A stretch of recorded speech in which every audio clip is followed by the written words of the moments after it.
Terima kasih pemirsa karena tetap setia bersama Dialog Spesial ISKI. Kembali nih, kita sebagai penulis ya, anggaplah kita sebagai penulis, sudah berani menutup telinga lah ya, menutup telinga terhadap komentar-komentar orang lain gitu yang bisa kadang-kadang jadi malaikat, kadang juga bisa jadi setan menyetani kita. Kemudian dapat peluang juga dari penerbit untuk ayo kita menulis lagi, buku Anda sangat baik gitu, baik dari segi konten, baik dari segi dukungan dari lingkungan. Tapi dalam tinjauan komunikasi massa, buku seperti apa sih yang bisa menjadi pancingan atau bisa membuat orang tuh melihat buku tersebut gitu? Karena kan kalau sudah kita sounding by radio, by TV, by mass media, by social media yang sekarang juga sedang marak, yang sebetulnya bisa membuat mereka jadi, wah ada buku baru tuh ya tentang itu gitu. Baik itu ada dalam bidang dan dunianya dia, maupun itu ada di luar dunianya dia, sebetulnya yang seperti apa yang bisa kita sebut sebagai buku yang efektif dalam tinjauan komunikasi massa? Ya, tadi seperti disampaikan Pak Haryadi, kita harus pikirin market. Nah, market kalau dihubungkan dengan ilmu komunikasi itu ada yang disebut dengan public atau audience. Siapa sih yang mau baca ini, gitu kan? Nah, kalau sudah bicara market, audience, nanti ke needs, kebutuhannya. Nah, kebutuhan ini bisa dipaksa, bisa timbul sendiri. Nah, kalau kita marketnya mahasiswa, jadi mau tak mau kita harus komporin para dosen dan penyusun kurikulum, ya kan? Mau tak mau diwajibkan, ya kan? Mau tak mau jadi timbul need, ya kan? Dari itu pembentuk market, ya otomatis seperti yang saya katakan, teman saya yang sukses menjadi penulis buku yang sekarang sudah almarhum. Waktu itu kita bekerja sama dengan sebuah lembaga pendidikan, sebuah sekolah tinggi yang kalau menerima mahasiswa itu ribuan di tahun pertama. Pada saat penerimaan mahasiswa, pada saat welcoming di hari pertama, dia launching bukunya dan dia sebutkan ini, otomatis kalau pada saat itu ada 1000 terjual buku dia. Itu salah satu strateginya. Jadi needs yang memang di needs kan gitu ya, dibutuh-butuhkan. Karena ya, kita kalau dalam komunikasi namanya opinion leader. Jadi siapa yang beropini, oh buku ini layak dibeli, buku ini wajib dibeli dan seterusnya. Nah itu kita komporin opinion leader. Atau memang menciptakan satu needs yang secara alami muncul. Yang saya pernah tahu adalah Laskar Pelangi dulu meledak. Bahkan sampai penerbitnya lagi nulis bab pertama aja penulisnya sudah ditawarin 1 miliar. Selesaikan buku itu, jangan kemana-mana, untuk aku, kata penerbitnya. Ya kalau sudah sampai seperti itu, karena ada sebuah kebutuhan cerita yang demikian menarik bagi masyarakat Indonesia. Dan itu kan akhirnya diterjemahkan dalam bahasa Inggris. Jadi kalau saya melihat dari tinjauan komunikasi massa selalu ke needs, kepada kebutuhan ke market dan needs-nya tadi. Nah needs-nya itu bisa diciptakan gitu. Penciptaan terhadap market itu ke Pak Haryadi, boleh gak kita mengusulkan ke penerbit, kalau penerbit bilang nanti siapa yang bakal baca buku kita, siapa yang akan menikmati buku ini, boleh gak kita usulkan bahwa saya punya segmen sendiri? Oh bisa. Kita sama-sama bekerja sama, kita ciptakan pasar supaya saya untung, Anda juga untung. Iya, otomatis. Ya, otomatis kan ada ini win-win solution ya. Saya memproduksi ini tapi saya nggak tahu pasarnya. Maksudnya kan yang tahu pasar tersebut adalah penulisnya. Penulis tersebut kan, dia tahu pangsa pasarnya karena dia menulis yang sekitar ada pangsa pasarnya. Nah, waktu penerbit bilang mengatakan, saya harus jual kemana ini? Nah, si penulis harus membuat sebuah keputusan. Ini saya jual ke mahasiswa saya. Seperti Ibu Lani bilang, ada needs-nya gitu, ya kan? Bilang ke mahasiswa saya, coba Bapak bayangkan gitu. Kalau mahasiswa itu ada di kelas saya ada 60, sedangkan itu ada paralel ada 7 kelas. Berapa yang harus dibeli?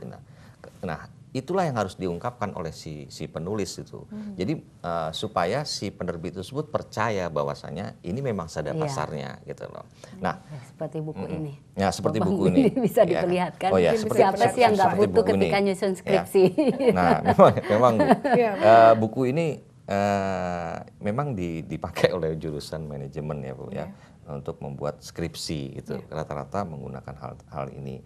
Cuman kembali lagi, memang tadi Bu ya, setelah saya membuat ini dan kemudian sudah menjadi buku, kendala itu muncul lagi.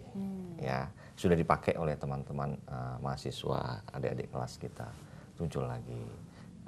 Cercaan dari sesama kolega, cercaan dari ini, biasanya itu akan muncul gitu loh ya. Nah, seberapa kuat kita menahan itu, gitu loh ya. Jadi ada mental. Ada mentalnya gitu. Jadi mental itu kebetulan dari mulai awal sampai kemudian buku itu jadi, mungkin buku itu bestseller sekalipun, itu pasti ada kecercaannya gitu loh ya. Seberapa kuat mental kita itu supaya bisa menahan hal-hal seperti begitu. Sekali lagi di dunia ini kan ada hitam dan putih gitu ya. Banyak mana hitamnya atau putihnya gitu loh ya. Nah, kembali ke soal tadi buku. Jadi seorang penulis itu tidak hanya membuat sebuah karya ilmiah terus kemudian dia diterbitkan sudah selesai. Ya, saya nggak mau tahu urusan itu. Itu belum sampai situ gitu. Ya, akan banyak lagi kendala-kendala yang harus dia hadapi sampai saya nggak tahu sampai kapan gitu loh. Karena ini ada revisinya nanti, akan ada revisi kedua, ketiga, keempat. Dan itu akan dicetak terus kan. Selama itu masih dicetak, maka cercaan itu juga akan makin ada gitu. Potensi untuk dicerca itu masih ada. Jadi masyarakat akan selalu melihat ada celah untuk mencerca gitu, gitu. Ya. Untuk khusus itu pasti ada.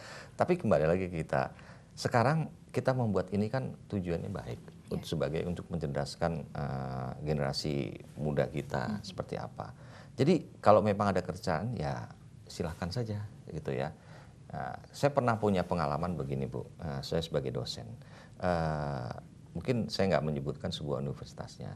Jadi waktu itu kami sedang sidang skripsi waktu itu ya.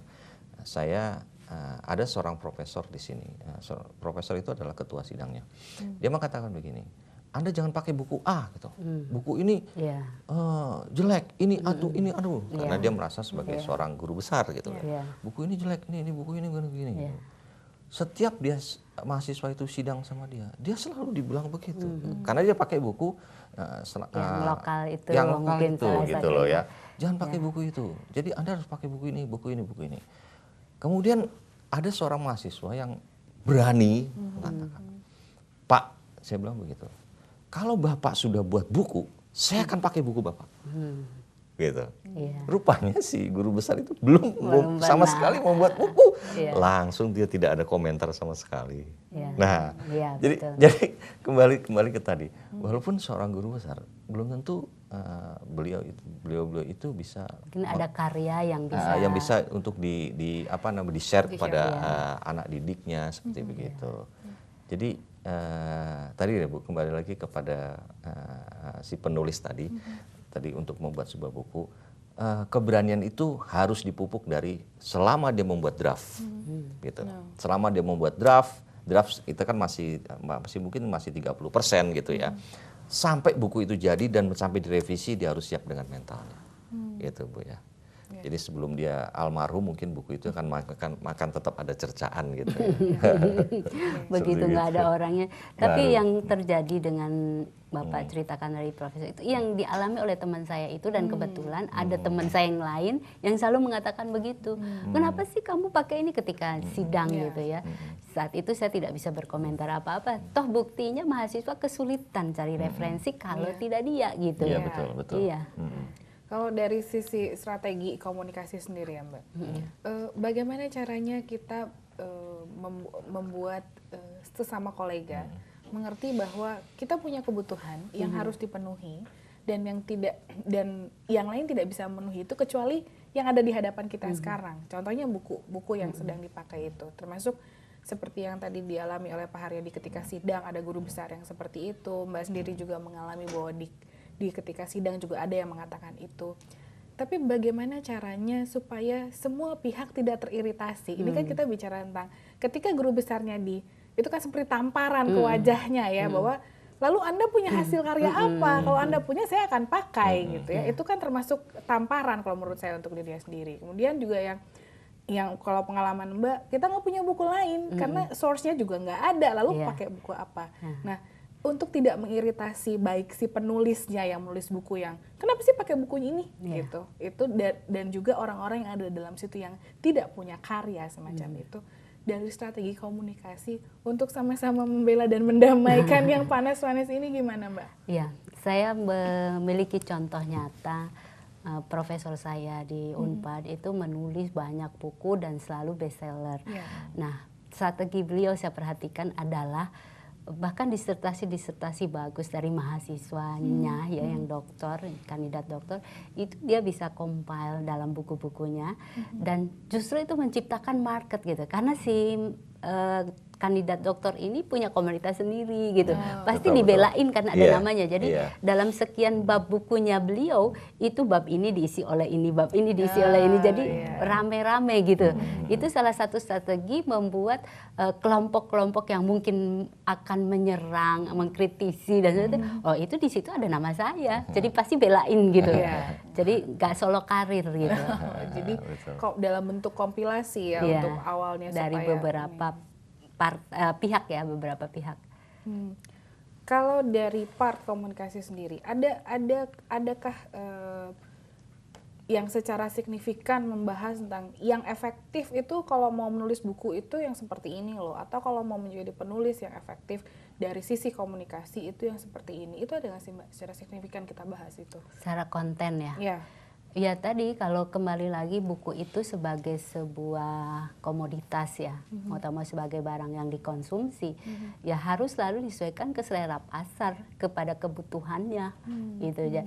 Nah yang teman saya itu sangat ringan sebetulnya bahasanya, kan buku-buku komunikasi yang diterjemahkan dengan memang teorinya bagus tapi begitu diterjemahkan menjadi aneh, jadi kayak dunia lain yang ditaruh di buku itu gitu. Dipaksakan, Tetapi ya. karena ini penulis lokal yang paham dengan kasus-kasus yang ada di Indonesia, malah jadi bunyi sebetulnya buku itu gitu. Jadi itu yang menjadi favorit dari mahasiswa-mahasiswa sehingga kenapa buku itu selalu dikutip lagi gitu. Jadi menyesuaikan gitu. Kalau ini sebagai tailor made ya disesuaikan. Nah kan kalau saya lihat nih bukunya Pak Haryadi, kan rata-rata anak manajemen begitu dia memilih penelitian kuantitatif, dia mau pakai software mana? Nah, membidik kebutuhan itu jadilah buku dengan judul SPSS versus Risrael. Karena selama ini mungkin ada perbincangan mau pakai mana sih, mau pakai kerenan mana gitu ya Pak ya. Betul. Nah kalau saya melihat seperti itu. Jadi memang kalau dari sisi komunikasi sendiri kita bicara tentang adaptifnya gitu.